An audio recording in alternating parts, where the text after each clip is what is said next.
आपकी शांति आने पाए, आपका अनुग्रह होने पाए पिता परमेश्वर। हे प्रभु, ये राज्य तरक्की करने पाए पिता। हम विशेष करके इस जिले के लिए प्रार्थना करते, जहानाबाद शहर के लिए परमेश्वर। हे प्रभु, इसमें आपका शांति आए, लोगों के जीवन में एकता प्रेम आए।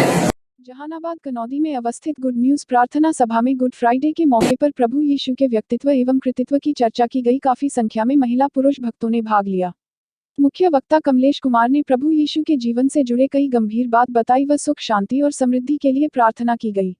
गुड फ्राइडे ईसाई धर्म के लोगों द्वारा मनाया जाने वाला वह त्योहार है जिसका नाम सुनने से लगता है कि यह कोई जश्न होगा, लेकिन ऐसा नहीं है। गुड फ्राइडे को शोक दिवस के तौर पर मनाया जाता है। इस साल गुड फ्राइडे 15 अप्रैल को है।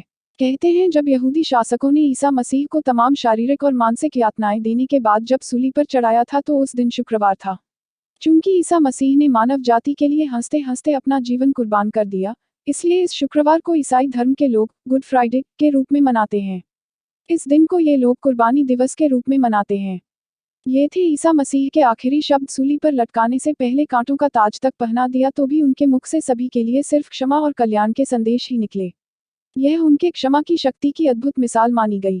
प्रभु यीशु के मुख से मृत्यु पूर्व ये मार्मिक शब्द निकले, हे ईश्वर, इन्हें क्षमा करें क्योंकि ये नहीं जानते कि ये क्या कर रहे हैं।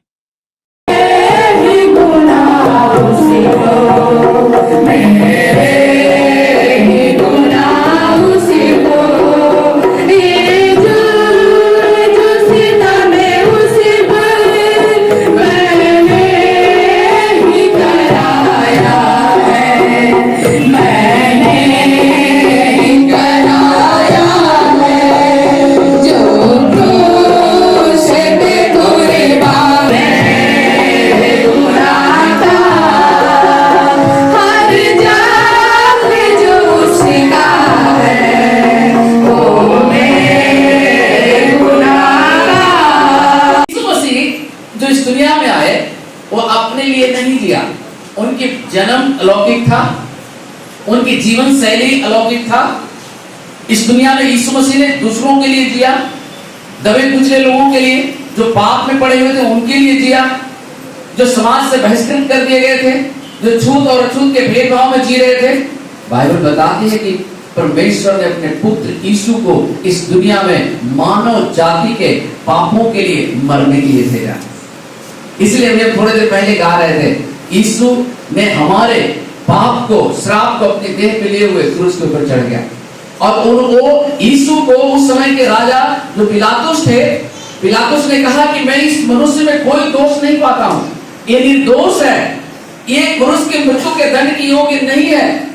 राजा हेरोदेस ने कहा कि इसमें मृत्यु दंड की कोई ये है ही नहीं, कुछ चीज इसमें नहीं है, दोष ही नहीं है, इसलिए घोड़े लगवा करके पिटाई करके छोड़ देते हैं। लेकिन उन दिनों के जो धार्मिक अगुए लोग थे, उन्होंने जबरदस्ती मांग किया कि यीशु को क्रूस के ऊपर चढ़ाया जाए। राजा पिलातुस उस समय मजबूर हो गए क्योंकि वो समय फसह का पर्व था।